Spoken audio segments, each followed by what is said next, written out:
I know the name. Hey, it works. Smile, Mr. Dunn, you look too serious.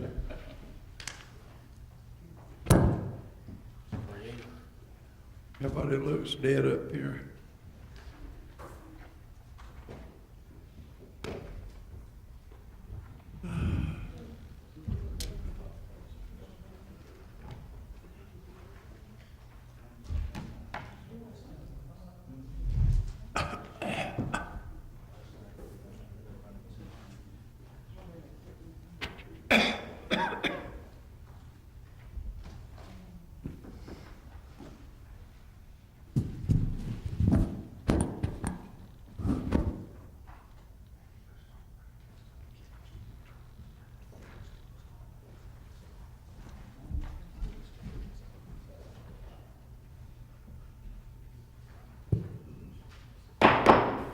This time I'd like to call the regular Anderson County Council meeting of October 20th to order. This time I'd like to ask Councilman Tom Allen if he'd lead us in the invocation. Pledge allegiance. Will all rise, please? Most gracious Heavenly Father, as always, we thank you for all the blessings that you've given us. And we ask that you provide us with the wisdom and the guidance this evening that we might conduct in the very best manner possible the business of Anderson County. And in this troubled world, we ask that you spread your grace throughout the world, when and wherever possible. We also ask that you watch over those members of our armed services that protect the rights that we so cherish in this great nation. We ask these things in Christ's name. Amen. Amen. I Pledge allegiance to the flag of the United States of America and to the republic for which it stands, one nation, under God, indivisible, with liberty and justice for all.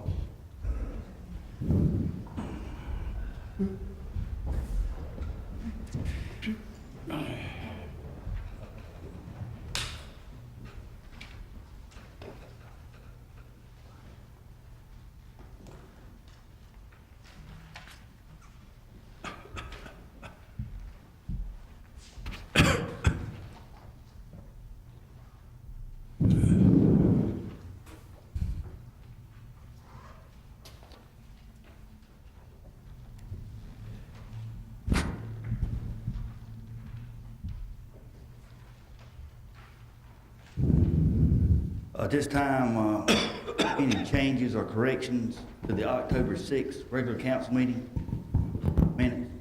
Crowder? I only have one. That's on page 24 of the minutes, line 5, where the blank space is, insert the word recess. Thank you, sir. Anyone else? Ms. Wilson? Also on page 24, lines 37 and 38, the name was Mrs. Dino Hicks, D-I-N-O, and then Hicks, H-I-C-K-S. And on page 39, the second line down, it should have said none, thank you. You make a motion to make those changes, set minutes for those changes? May we accept our minutes as amended? Second. Mr. Crowder seconds that. Any further discussion? All in favor of the motion, show of hands. All opposed, like sign. So the motion carries unanimously. Moving on, before we move on to item number 4, you say request of attorneys, item 9C, that was an economic development thing, industrial park in Greenville. They've asked for it to be pulled. Is that correct, Mr.? That's correct, Mr. Chairman. 9C will be pulled. We'll be moving on now to item number 4, citizens' comments. Attorney Harmon calls your name. Please step forward. State your name and district. Address the chair. Please keep matters on the agenda items only, and you have 3 minutes. Harmon.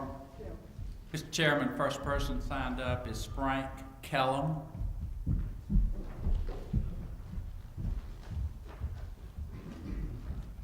Mr. Chairman, thank you very much for the opportunity to speak, and other county council members. I'd like to speak briefly. There's a lot can be said about the refugee resettlement project. I'd just like to hit a few high spots. I'd like to call your attention to a recent article in the October 14, 2015 article of the Times-Examiner newspaper. This newspaper is published in Greenville, South Carolina. If you're not familiar with this newspaper, I highly recommend it to anyone who's interested in the news. I'd like to call your attention to an article written by Mr. Mike Scruggs, and this article is titled "Polling for Moderate Muslims, the High Risk of Muslim Immigration." Mr. Scruggs points out that a survey conducted of American Muslims, 33% of American Muslims now residing in the United States believe that Sharia law should be supreme over the U.S. Constitution. Another 24% of these American Muslims don't know for sure whether they want that or not. Now, if you add those two groups together, you've got 57% potentially American Muslims that believe that Sharia law should take precedence over the U.S. Constitution. Possibly over half of Muslims in this country did not come here with the intentions of assimilating into our beliefs and our lifestyle and our laws. That's a dangerous number. Another point I'd like to bring to your attention, in a global survey conducted, 61% of Egyptian Muslims, 83% of Palestinians, and 62% of Jordanian Muslims approve of terrorist activities globally from groups like Hamas. You can see why the tiny nation of Israel has to stay on high alert all the time. Another point that Mr. Scruggs brings out is that in the small, politically correct country of Sweden, police revealed that Muslim men, who constitute only 2% of the population in Sweden, are responsible for 77% of the rapes against women. In 1975, there were 421 reported rapes in Sweden. Now, granted, one is one too many, but I give these numbers for comparison only. In 1975, there were 421 reported rapes in the entire country of Sweden. In 2014, there were 6,620 reported rapes. Also in 2014, in politically correct Sweden. I'm sorry, Fred, that's the time. We appreciate the comment. Thank you. Thank you. Carmen? Chairman, the next person signed up is Elizabeth Fant. Thank you. Elizabeth Fant, District 3. I too am talking on the resettlement of the refugees, which is 10A. I should have brought my notes, but I've just been kind of moving fast today. I went to a meeting the other night that talked about this resettlement, and it was really eye-opening. When I went, I wasn't sure. I hadn't made up my mind. But after I left, I had made up my mind. Most of the refugees that they're sending out are not women and children. In fact, Christians who have been persecuted are actually being turned away from the United States. Most of the ones that are coming to here, if we let them, and already in Germany and Sweden and other European countries, are able-bodied young men, about 20 to 30. They're coming with basically no job skills. In Germany, where they have landed en masse, they have refused food that has been given to them, throwing it in the people who are giving it their face. They don't like their lodging. They are demanding. And what's going to happen when they get to the United States, those that get here, this meeting that I went to the other night, they're actually called headhunters. There are people like you or me that have a job to pick out and get these Muslims over here. They're being paid $800 to $1,000 per head to get them here.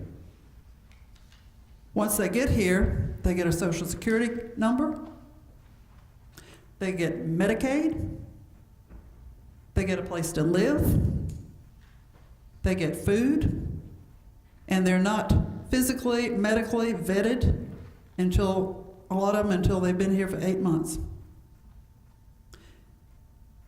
All of us, I think, would like to help every single person on this planet that has a bad life. We can't even take care of our own. We've got veterans who have no place to live. We've got people here in Addison County that have no place to live, that are living in their cars. We can't do it. Folks, there is only enough money to go around a certain amount. We can't handle it monetarily. We don't need it humanitarianly, because these people are not coming in, most of them are not coming in to assimilate, they're coming in to integrate. And when you integrate something, that means that everybody else must adhere to whatever your needs are. Assimilation means when you become part of the populace. So we don't need this, folks. Thank you.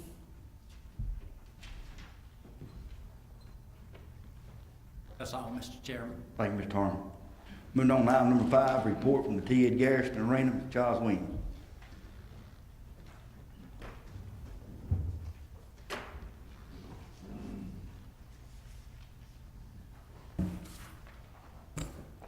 First of all, I'd like to thank Ms. Wilson for extending the invitation for me to come, and certainly to full council and for County Administrator Mr. Burns for your graciously allowing me to come to tell you a little bit about the arena and what's going on at the arena.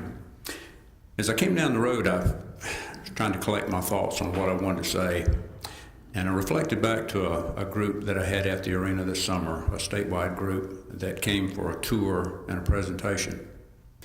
And I asked for a show of hands on a few questions that I asked. And the first question was, how many of you like cows? How many of you like goats and sheep? How about horses? How many of you like horses? It wasn't really a surprise, and most of these folks had never been to the arena before, but all of them raised their hands in affirmation. And I looked back and pointed to our banner that hangs in the arena. If you've been there, you've seen it. Welcome to Clemson University and T. Ed Garrison Livestock Arena. I said, well, that's what it's all about. But after I said that, I remember a book that I used to read to my kids, and one of the subtitles was, Cows Don't Fly. Well, cows don't fly, and horses don't drive cars. So the arena is much more than just livestock. It's about the people that come and produce the programs and present the programs that we have at the arena. And as hard as it may seem, it certainly it is to me at times, we have been in business for 25 years. We had our first activity in April of 1991, and I've been very fortunate to have been a part of the arena, serving as director of the arena since 1991.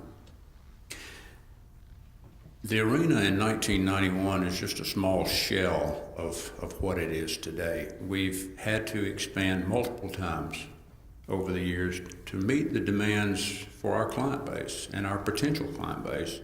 We've added additional housing, animal housing, horse barns, competition arenas. We have completed the cattle complex, and in doing so have added show and sale space in there. We've improved the grounds, we've added RV sites. So we did that all in response to what the client base and the potential user base needed. We sell a destination, and by selling a destination, we also hope to capture an audience and give them an experience that will make them want to return annually. I'm sure all of you are aware of the economic impact study that was done in 2012, and it indicated for that year alone, the economic impact of events at the arena contributed about $9 million to the economy. Now, we're proud of that number, but we recognize that was probably not one of our best years. The economy certainly has affected the livestock industry just like it has, and that was a particularly bad year. But $9 million was very significant. And as proud as we are of that number, and we know you are too because you've told us so, we know we can do more. And we know we can make it even better. You know, the old cliche, if you build it, they'll come. We reflect on that quite often. But the other side of that is if you don't build it, they're going to go somewhere else. And I recognized many years ago huge need for our complex was conditioned space. And by that I mean climate control space for meetings, for programs. We have a lot of events that actually go off-site to do some of their activities because we don't have that to offer them. We have other events that won't even give us a thought as far as coming to the arena as a destination because we don't have it. And quite frankly, we don't want to be the afterthought. We want to be up on the list. We want to be high on the list. We have so many advantages to offer, location being a major component, easy travel from all the metropolitan areas in the Southeast, a very supportive business community, and that, you know, back in 1991 when we opened the doors, Exit 19B, and all the business that has grown there was just a pipe dream. And I can assure you that when they see the doolies and the cowboy boots and the hats, you know, they know that we've got an activity going on. And they've been very gracious in accommodating our clients. Even on busy football weekends, they're able to find hotel rooms, and that can be a very big challenge, particularly when Clemson's playing good. But you probably saw in the paper, my boss is Dr. George Askew, and there was an article in the Anderson paper a few weeks ago, and it identified a major initiative of Clemson University in the coming budget year to ask the state of South Carolina for $11 million for funds to expand the arena. And a part of that is to transform the arena into an education and conference center. We don't have any plans to discontinue what we're doing now because we think we've done quite well attracting the livestock events.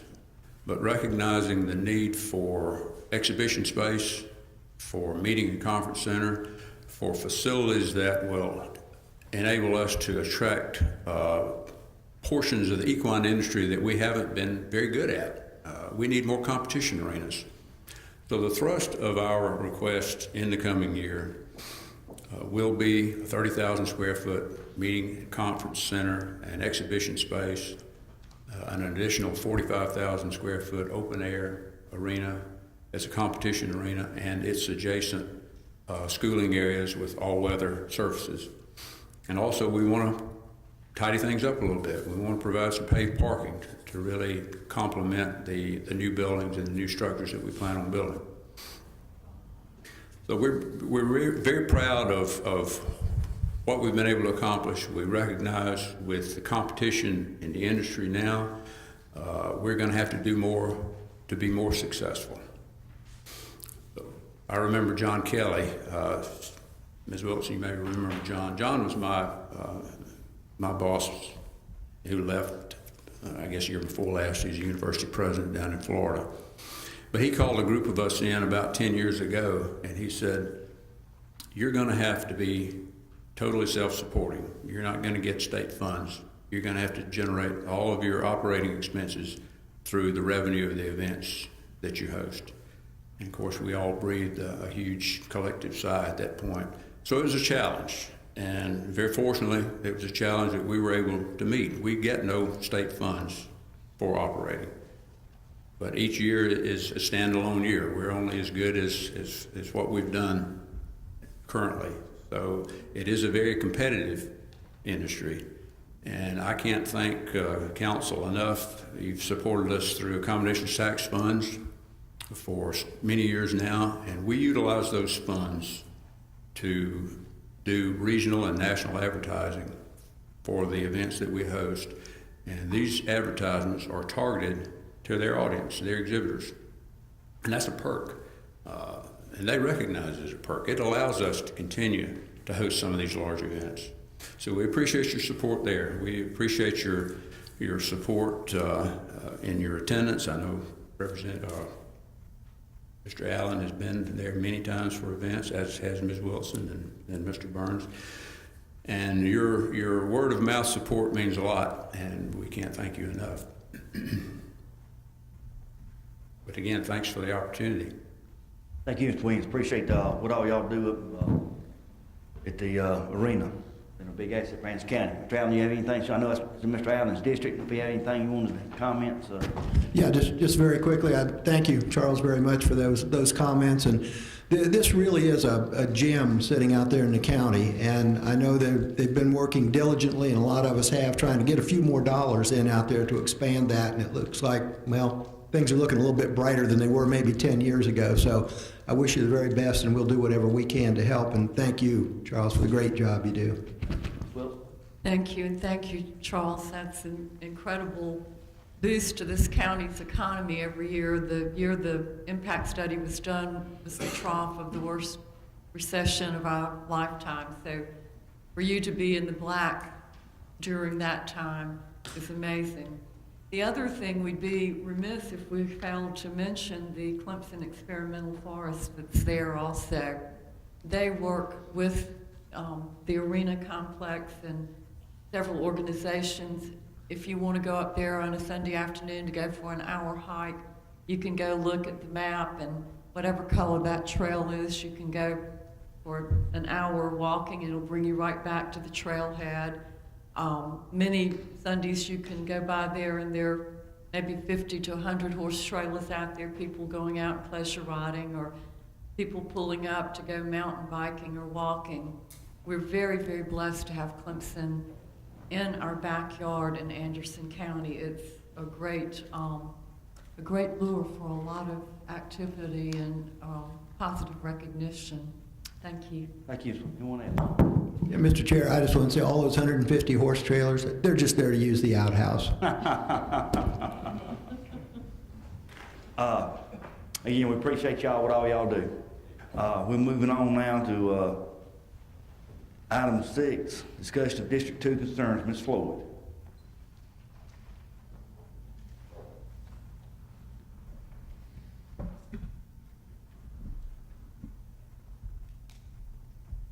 Thank you, Mr. Chairman. District 2 is and has been very, very busy. I talked to a man this morning at Roy's Diner, if you know where that is, the best breakfast in town. This man lived in Homeland Park as well. He said something that I really liked. He said, Mrs. Floyd, it's time for the Homeland Park area to bloom. I like that. I really like that. And we're working hard, not only to make Homeland Park bloom, but to make our entire county bloom, especially my county in District 2.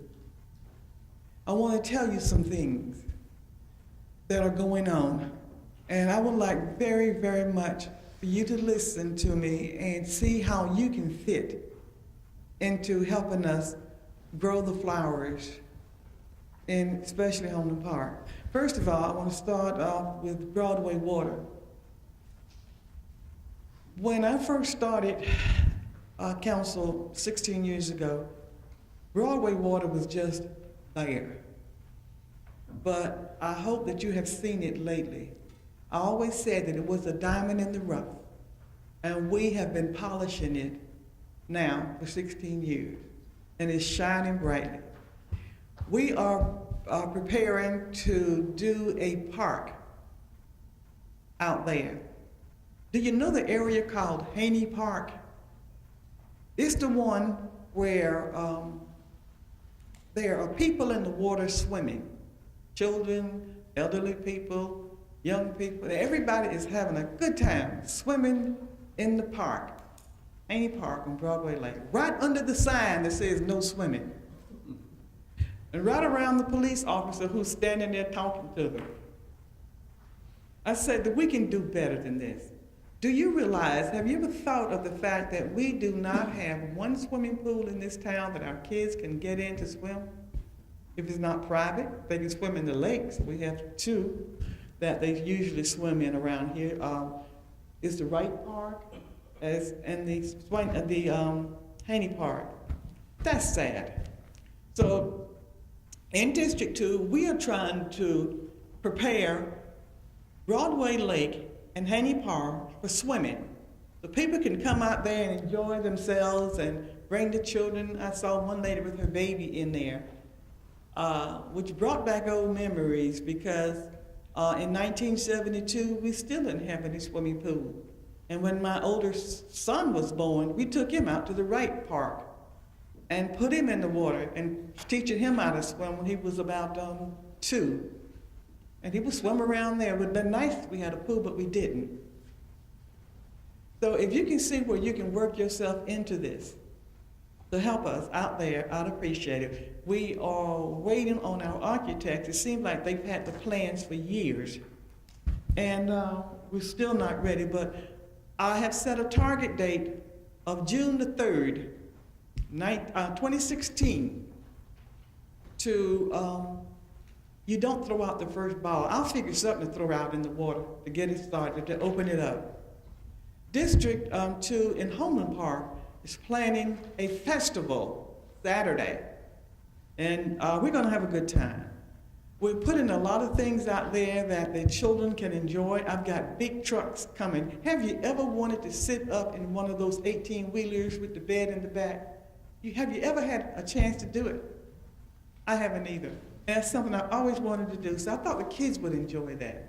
We're gonna have games for the kids, for the older people. We're gonna have a cakewalk. You know what that is, don't you? We're gonna have hot dogs and hamburgers and sodas, thanks to Mr. Dunn, because he's part of Homeland Park as well.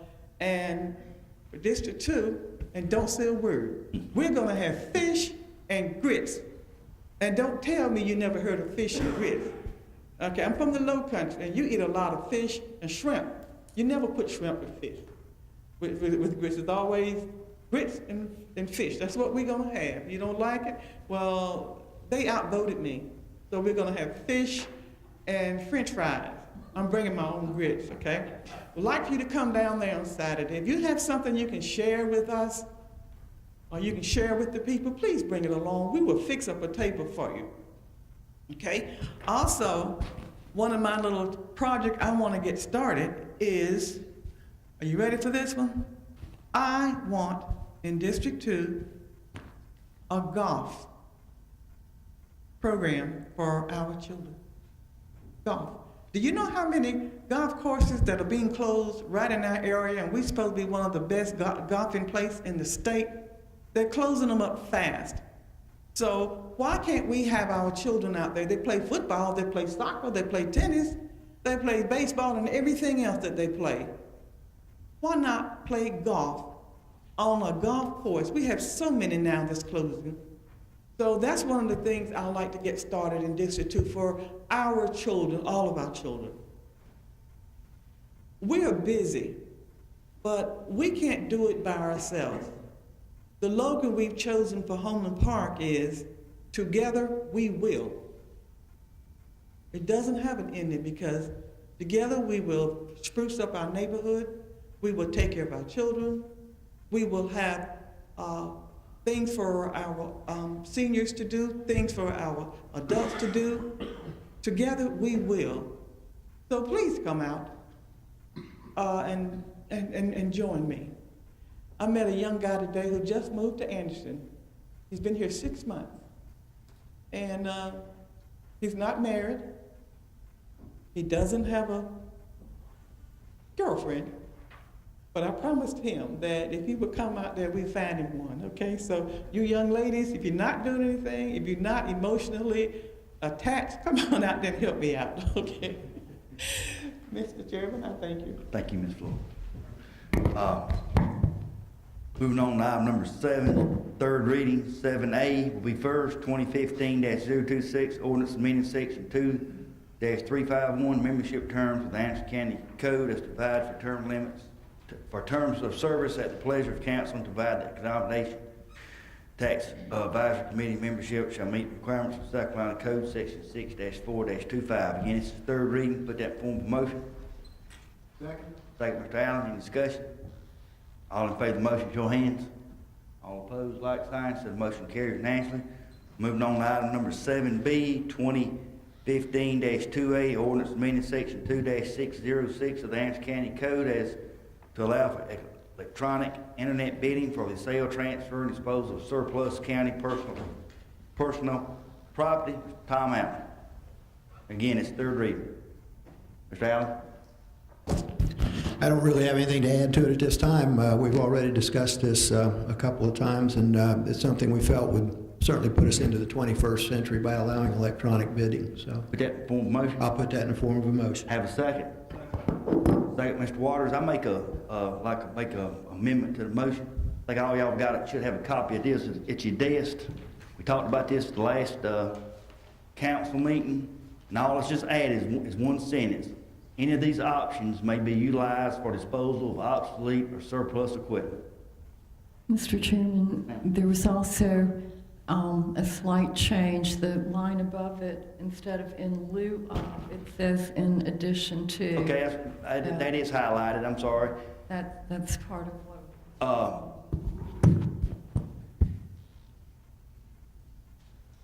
Right before that, it just says public auction pursuant to proper public notice or by electronic internet bidding to the highest bidder in addition to sealed or written bids. And the last sentence makes it very plain. Any of these options may be utilized for disposal of obsolete surplus, and Mr. Harmon's the one that come up with this wording. I'll put that in form of motion. Have a second. Second. Mr. Chair. Second, Ms. Wilson. Mr. Allen, go ahead. And correct me if I'm wrong on this, Mr. Harmon, but I've heard that on this electronic bidding, if these companies get this, they want to have an exclusive to it. In other words, if you have a sealed bid to go with it, they're going to say. No, it's either or, Tom. Either or. It says in addition to. And that makes it sound like you're going to do both. No, you're making too much. Now let Mr. Harmon explain this. Okay. Before this, I went over this. We went over this, but the next sentence plainly says any of these options may be utilized. Now, Mr. Harmon, can you answer the question for Mr. Allen? Make sure. Yes, that is the reason why the second sentence is in there, to make sure that any of these options can be utilized to sell surplus obsolete equipment. Any of them individually? Yes. Okay. Electronic internet bidding to the highest bidder in addition to. I don't know, it's not very clear to me. Let me read the sentence. Maybe I haven't had enough coffee today. Auction pursuant to proper public notice or by electronic internet bidding to the highest bidder in addition to sealed or written bids. So it sounds like, yes, you can do public notice or by electronic internet bidding to the highest bidder in addition to sealed or written bids. It sounds like you've got to do the sealed or written bids along with the other. Maybe I'm just reading too much into it. I think that's cleared up by the next sentence. The idea is to use any one of these four methods to sell surplus equipment. And that's what I would want, and I agree 100% with that, if that's what the intent of this is. Okay. Thank you, Mr. Chair. Thank you. All in favor of the amendment, show of hands. Opposed, like sign. Motion carried. Now, original motion. All in favor of the original motion, show of hands. Opposed, like sign. So the motion carries unanimously. Moving on to item number 8. Second reading, number 8A. This will be 2015-029, ordinance to amend agreement for development of a joint county industrial business park, 2010 park with Anderson and Greenville counties as enlarged park. You have anything new to add, Mr. Nelson? Nothing new. It's just adding a property from Greenville to our park. We have a motion to move this forward. So moved. Motion, Ms. Wilson, second, Mr. Crowder. Any discussion? Hearing none, all in favor of the motion, show of hands. All opposed, like sign, so the motion carries unanimously. Moving on to 8B, 2015-030, ordinance to amend an agreement for the development of a joint county industrial park, industrial and business park, 2010 park of Anderson and Greenville counties as to enlarge the park. Project capability, Mr. Burris Nelson. You got anything new on this? No, sir, nothing new. We have a motion to move this forward. So moved. Motion, Mr. Allen, second, Ms. Wilson. Any further discussion? Hearing none, all in favor of the motion, show of hands.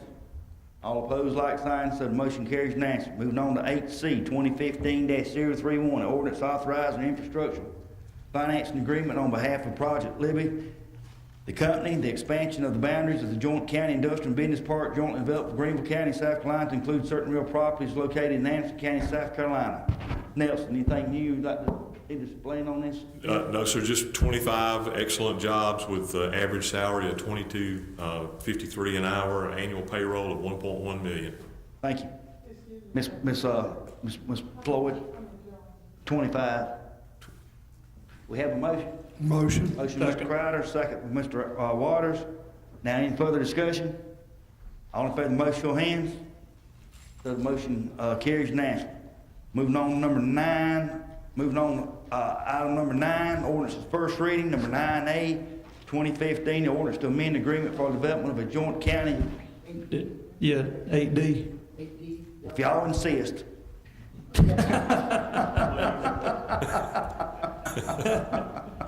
I got ahead of myself and I had that scratched off. Mr. Cole, you watch him. Y'all put that in form of a motion. Second. I put that in form of a motion. Sorry, I had it scratched off. I scratched off Shirley. Number 8D 2015-033, ordinance authorizing the execution and delivery of infrastructural financing agreement between Anderson County, South Carolina, and the Project Lab, granting certain infrastructure credits to Project Lab, the expansion of the boundaries of the Joint County Industrial Park, jointly developed with Greenville County, South Carolina, to include certain real properties located in Anderson County. Have that motion to move that forward? So moved. Second. Second. Motion, Mr. Cole, second, Mr. Waters. Any further discussion? I was making sure y'all was paying attention a while ago. Some of y'all was. All in favor of the motion, show of hands. Opposed, like sign, said the motion carries unanimously. Now, with Mr. Allen and Mr. Waters diligent, we move on to 9A now. You can go to 9 now if you want to. Or you can go to 10, whichever one you want to go to. 9A, ordinance is first reading, 2015-032, ordinance to amend agreement for the development of a joint county industrial and business park 2010 of Anderson County and Greenville counties, so as to enlarge the park. Mr. Nelson. Yes, sir, Mr. Chairman, members of council, this is like the previous two at second reading. Greenville is adding a property to our multi-county park agreement. I'll have a motion move this forward. Make a motion. So moved. Motion, Mr. Crowder, second, Mr. Waters. Any further discussion? All in favor of the motion, show of hands. Opposed, like sign, so the motion carries unanimously. Number 9B, 2015-034, ordinance authorizing and set the transfer of authority to conduct multiple elections and schedules for November of odd number of years for the city of Belton to the Anderson County Restoration and Election Board. It's coming from Mr. Cole, Mr. Burns. Cole, you gonna put this form of motion? Second. Second, Mr. Motion, Cole, second by Mr. Waters. Now, are there any discussion? Hearing none, all in favor of the motion, show of hands. All opposed, like sign, so the motion carries unanimously. Remember, 9C was pulled. We're going to 9D, 2015-036, ordinance to provide for the creation of the farm special tax district to establish the nature of services to be performed therein, to designate the uniform service charge for the farm subdivision special tax districts, to provide for the operation of the farm subdivision special tax district. This was a misprint. This will be under Hope Hopkins instead of Michael Foreman coming up. We won't put this form of motion. Get on the floor. So moved. Motion from Mr. Waters and second Mr. Allen. Hopkins, you got anything you want to add to this? Just briefly, it's in District 6. It's up off of Highway 8, directly across from Old Mill. The residents there overwhelmed a lot higher percentage than normal, over 80%. Signed a petition willing to pay for the improvements so the road could become a county road. Thank you. Any more discussion, questions? All in favor of the motion, show of hands. All opposed, like sign, so motion carries. Nancy, moving on to 9. Mr. Chair. Ma'am. I have a question. Yes, ma'am. I'm gonna have to back up because we went through that one. On item 9C, Yes, could you ma'am. please tell me why it was removed? It's an ordinance to amend an agreement for the development of a joint county industrial and business park. Mr. Chairman, Yes, sir. if I may, I can answer Ms. Floyd's question. The attorney for the company asked that be taken off the agenda for the night. I expect it will come back to us later. It is to add a property in Greenville to the Anderson-Greenville multi-county park. I know that's the purpose of the ordinance, but I was just wondering why it was just taken off like that. Attorneys asked for it to be, they got some last minute changes. They said that's the thing they had on my desk this morning when I got here, or this afternoon rather. It does say we have some last minute changes to the other documents, and we're going to pause the MCIP ordinance for now. That's acceptable. Thank you. Thank you. Now, moving back to 9E, 2015-037, the ordinance authorizing amendment to the infrastructure finance agreement on behalf of New Technologies, LLC, and South Mechanic Street Properties, LLC, and the companies as to accurately reflect the intentions of the parties regarding the economic incentives for the project formerly known as Project Joker. Go, Mr. Burris Nelson. Mr. Chairman, members of council, I apologize for the inconvenience of bringing this to you by title only. We'll have all of the language changes and corrections. If you remember, this project is a spinoff of intellectual properties from Clemson University Company in Pendleton, and this is also in cooperation with the town of Pendleton. But the company produces a product that reduces the fat content of chocolate by 50%. Ought to make lots of people very happy on that count. But just a correction of the technical language to be sure that it works out the way that we intended for it. There's no change at all in the deal itself. No components have changed at all. It's still where we have offered an SSRC of 99% for 10 years, not to exceed $165,000 in total return of tax dollars, or not payment of tax dollars, but brings to the table 26 jobs with an average hourly pay of $30,000 a year, a total annual payroll of $1.5 million. But this is, like I said, a technical language change only. It doesn't change the deal at all. I respectfully request that you give favorable consideration. Ms. Wilson. A quick correction, $30 an hour. But $30. That's really cool. 60,000 a year. We have a motion to move this forward. Make a motion. Mr. Crowder makes a motion, Mr. Allen seconds it. Any discussion? Great job. Hope look forward to this. All in favor of the motion, show of hands. All opposed, like sign. So the motion carries unanimously. Thank you. Thank you. We take a short 5-minute recess before head on. No objections. We'll be adjourned. We'll have a recess about 5 minutes. Can it be a medium?